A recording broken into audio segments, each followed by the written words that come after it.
like, bro. Yeah, she got a kid. Look at his back. Oh my god.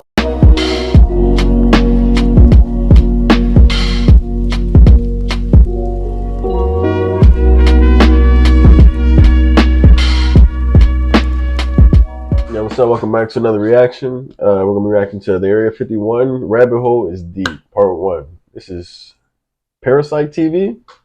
You ever heard of them? Yeah, we reacted to him before. It was that Haiti thing where they were supposedly like that church group was going into Haiti and taking children. Damn, what the Country and trying to sell them into I don't know, not necessarily sure what they were selling them into, but some type of human trafficking. That's crazy. That thing going on. So, and then you know, fuck be going on, y'all? there's a lot of shit going on, man. I don't know. What the But this, I saw like the thumbnail, and the picture was like this drawing that Aleister Crowley had drawn. Aleister Crowley is a very well-known Satanist. He's kind of like the basis of what Satanism is today, like the way people practice it and go about it and stuff like that. Yeah, he made this drawing that apparently, like, he was in this dark room and he did this ritual and caught up to this entity, and he asked the entity to allow him to steer his hand and draw him how he thinks it looks. And he couldn't see what he was drawing at all. Like, he was in completely pitch black rooms. Whatever he drew was whatever the entity was trying to, like, you know, represent itself as. And what he drew basically looked like those aliens, like the stereotypical alien that you would think of. But now people are thinking, like, are aliens, or are they demons posing as these technologically advanced beings? Because you know that modern humans worship technology type. You know what I mean? That's like something we would respond to. You know what I mean? I don't know. The government actually just came out a few days ago. This was a U.S. Senate hearing. These are people, like military officers who've been in like top secret government. And they've been talking about, yeah, the government known about aliens since the 30s, bro. They've been shooting down or retrieving alien spacecraft since the 30s. We supposedly mastered the anti-gravity, like we reverse engineered the UFOs that crash, and we have like man-made UFOs. That's what a lot of the supposed UFO sightings are actually man-made UFOs made by the government. And this is going to be crazy, but they think there's like a rogue entity within the government, within like these classified sections of it, that wants to like create this fake panic for aliens. So then the world will have a reason to unite as one giant super state. You know what I mean? The one world government type. Like, and there's only one way to fight the alien invaders, and that's for you to give up all your freedoms and rights to be under one flag. The Great 2030 Reset. 2030 reset? You think it's going to be about 2030? I don't know when it's going to happen, man, but it's going to be interesting. These next few decades is going to be very interesting. The way the world has been going since like the end of World War II, the 50s up until now, it's not the same anymore, man. It's not the same United States it was back then. Clearly, you know what I mean? There's a lot of stuff that's going on that would not be happening 20 years ago. Like, there's a lot of crazy stuff. We're going to hop right into the video. Make sure to like, comment, subscribe, and share. It's the word of 10K. Let's go. I'm Max Powers, and today we're going to be talking about Area 51, the highly classified United States Air Force facility within the Nevada Test and Training Range, including stories, some historical data, and some classic, very strange YouTube videos. Now, I personally reached out to the Air Force to see if I could visit Area 51 for the purposes of researching this video, but they said no. Anyways, according to Wikipedia, the intense secrecy surrounding the base has made it the frequent subject of conspiracy theories and a central component in UFO folklore. It has never been declared a secret base, but all research and occurrences in Area 51 are top secret / sensitive compartmented information. The CIA publicly acknowledged the base's existence on June 25, 2013, following a Freedom of Information Act request filed in 2005. Area 51 is located in the southern portion of Nevada, 83 miles northwest of Las Vegas. Just to get it out of the way, Area 51 is very real. It's probably the most classified top secret military base the public actually knows about, and the public was never supposed to know about it. Bob Lazar broke the story in the 80s, and we do know that the site was used to develop classified high-tech spy planes like the U-2, the SR-71 Blackbird, and the Bird of Prey. With all that being said, let's enter Area 51. Buckle up, because we're getting weird. But before the intro hits, I just want to ask you to like the video and hit... What the hell's he even talking about? Nah, no. I ain't see that in years. Look at that. RoboCop entrance. Nice.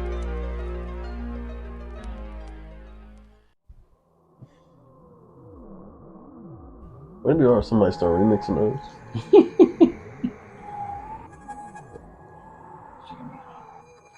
Nigga. I feel like we're at church, nigga. Oh, wow, man. I miss it, dude. Yeah, I don't know, man. On September 11th, 1997, on the Ah, hugely almost, popular almost. paranormal talk show Coast to Coast AM, host Art Bell held an open line segment specifically asking to receive calls from Area 51 employees. Little did he know, he was about to receive perhaps the most infamous call in the entirety of his show's history. On my Area 51 line, you're on the air. Hello. I was back. Hello, Art? Oh, shit. Yes. Hi. I don't have a whole lot of time. Well, look, let's begin by finding out whether you're using this line properly or not. Area 51. Yeah, that's right. Were you an employee or are you now? A former employee. Former employee. I was let go on a medical discharge about a week ago, and I've kind of been running across the country. Oh man, I don't know where to start. They're gonna they'll triangulate on this position really soon. So you can't spend a lot of time on the phone. So give us something quick. Okay. Okay. What we're thinking of as aliens are they're extra dimensional beings that an earlier precursor of the space program made contact with. They are not what they claim to be. They have infiltrated a lot of aspects of the military establishment, particularly the Area 51.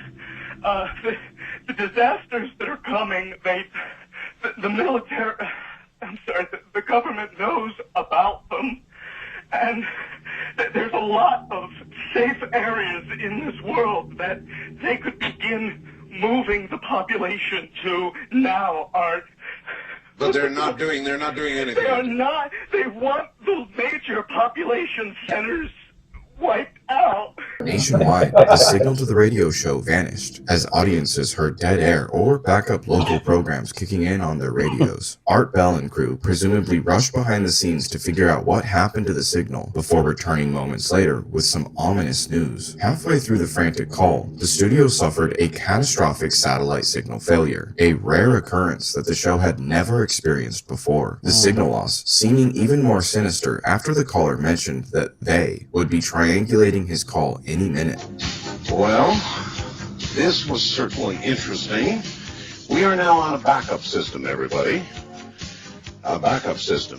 And that one caller that I had on the air,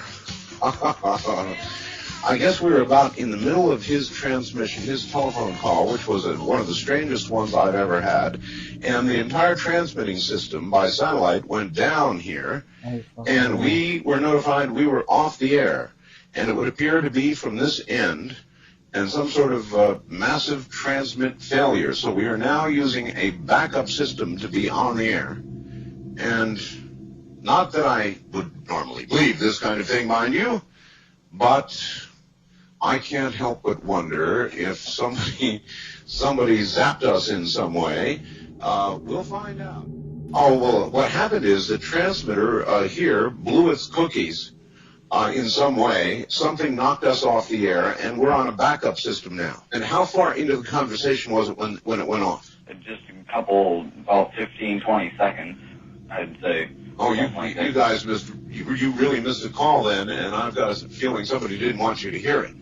Yeah. According to Art Bell himself, something knocked the signal off the air, and he felt as though someone didn't want anyone hearing what the caller had to say, whether it was a prank call or not. To analyze a couple things about the call. As for the general tone of the caller's voice, many people say they can hear the genuine fear, panic, and desperation in the caller's voice, but many also say he sounds like he could be acting. I have to add, if he is acting, he's not bad, and must have at the very least written some dialogue to go over, as he does make some distinct points and doesn't contradict himself in the short time he was on air. I find it fascinating that he mentioned that what the public considers to be aliens are actually interdimensional beings who are purposely misrepresenting themselves. This is interesting to me because nowadays that's a pretty common belief, as the idea of any being flying in a ship for millions of light years has become slightly antiquated due to the almost unimaginable spans of time it would take crafts to travel those distances. But at the time, in the 90s, that wasn't really in the zeitgeist as much as it is now. The caller claimed that massive worldwide catastrophe was coming, that the government not only knows about these catastrophes, but are choosing not to move people to viable safe areas on Earth because they want a massive percentage of the population to be wiped out so that the remainder would be easier to control. This ties into a now very well-known theory found in a semi-censored book called The Adam and Eve Story by Chan Tong. Also interesting to think about the fact that the caller made these claims about massive catastrophes exactly 4 years before 9/11. The caller also made the claim that contact had been made with the beings by an earlier precursor to the space agencies, but more on that later. So, we have a frantic, desperate sounding man claiming to be a recently laid off employee of Area 51, who mentions he's on the run and that some group is after him, triangulating his signal, and then the radio station he's communicating with live gets knocked off the air for several minutes, only coming back on once they secured a backup broadcast signal. If the powers that be have the ability to accomplish this, which they most certainly do, how far would they go to cover it up, and what could they have done to the frantic caller? Well, nearly a year later, on April 28, 1998, the Area 51 employee allegedly called back. All right. Everybody, I am the Area 51 caller. That's my statement, and let you or whatever tear it apart. You claim you're the Area 51? I am the man. How do you account for the fact, Area 51 caller, Okay. that part of the way through your spiel, the satellite went down? I have no idea, and it scared the heebie-jeebies out of me that night. I've called a number of times on your specialty line nights doing different, kind of wacky characters, and that's all that one was supposed to be. And if the call had been completed, it would have been Men in Black history by now. Has it occurred to you, as Barbara Marx Hubbard suggested tonight, that perhaps, if you're really what you say you are, you created the reality of the rest of the situation and took down my satellite?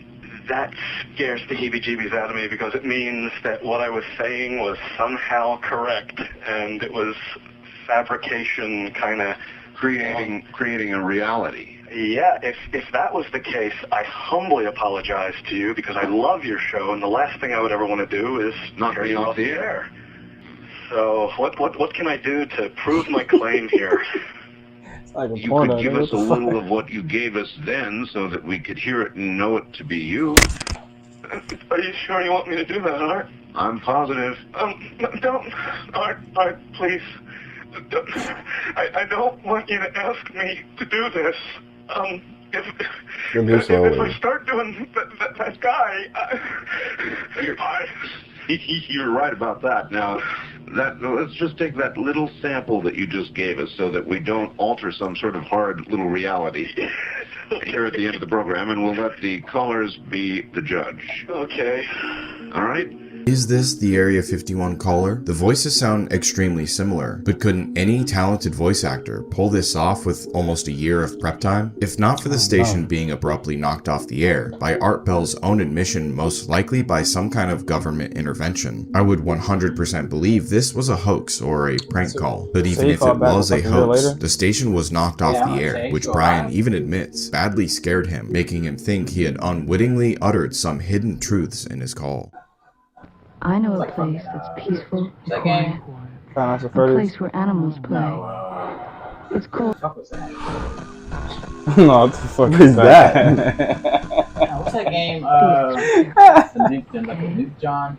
Nuke. Oh, Fallout. Oh yeah, it's like Fallout vibes. Where does this idea come from that Area 51 has something to do with aliens or alien tech? The idea seemed to surface when documents about a program called Project Aquarius leaked. The documents were allegedly prepared for a group called MJ-12 and detailed a program starting in 1972 to back engineer and pilot recovered alien crafts out of Area 51. The NSA confirmed that Project Aquarius existed, but denied it had anything to do with aliens, and denied to comment on what the project's goals were. And more recently, the whole MJ-12 thing was connected to a larger disinformation campaign along with the Roswell crash. In 1984, the US Air Force illegally seized almost 90,000 acres around Groom Lake in Nevada. Congressional hearings were held where one congressman, John Seiberling, grilled military officials about what legal authority the military had to seize the land. An Air Force official responded that the authority was much, much higher than the Air Force or government. Seiberling inquired what authority could supersede the United States government. The official said he could say, but only in an approved closed briefing, aka not on camera, not in court, and good luck getting in that briefing. And to further that point, although this is more conspiracy theorist lore at this point, and has very little evidence to back it, apparently both Presidents Eisenhower and Nixon very aggressively pursued information about the activities taking place within Area 51, with Eisenhower's inquiries eventually leading to a rift between him and the military-industrial complex, after he threatened to utilize the 1st Army of Colorado to invade the region, leading to his infamous speech warning the American people about being led astray by the shadowy organization. We must guard against the acquisition of unwarranted influence, whether sought or unsought, by the military-industrial complex. This information was gathered by Jeremy Corbell and Richard Dolan during a deathbed confession being made by a former Q-clearance CIA agent. I'm gonna put it right here. I want to react to part 2. I wanted to kind of like throw some things in here. I don't know. After World War II, and like you've seen, they say that World War II awoke a sleeping giant, which was the United States, and our military and industrial capacity is incredible. So thus, there's money in war, there's technological advancement in war. So thus, it's kind of like there's these shadowy parts of the military wants to constantly have America in like meddling business around the world, so we can constantly be at war with folks and constantly taking other people's resources. But when it comes to all the alien stuff, there's a lot of things that's supposedly going on, like Project Blue Beam. Are other countries like quiet about it? Like when they get like alien stuff? Well, there's been talks of other countries having extraterrestrial ships and stuff, like Russia, China, but they don't have the same capability as the United States to be able to reverse engineer those technologies. So supposedly, this is all it is hearsay.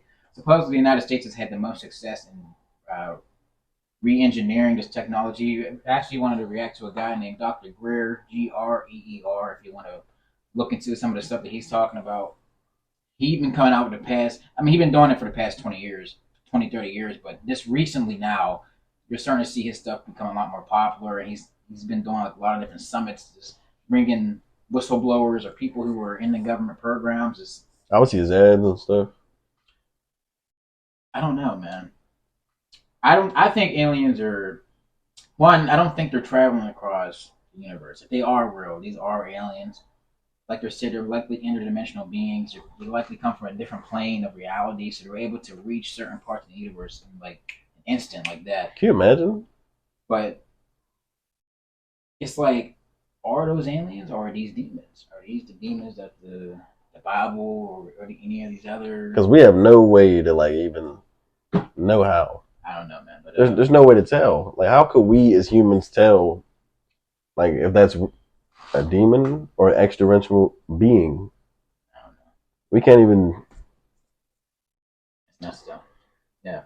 Let us know if you want to see more of this, man. We're going to do a part 2 soon. Hit a like, my subscriber, share, rate 10K. I'll see you next time.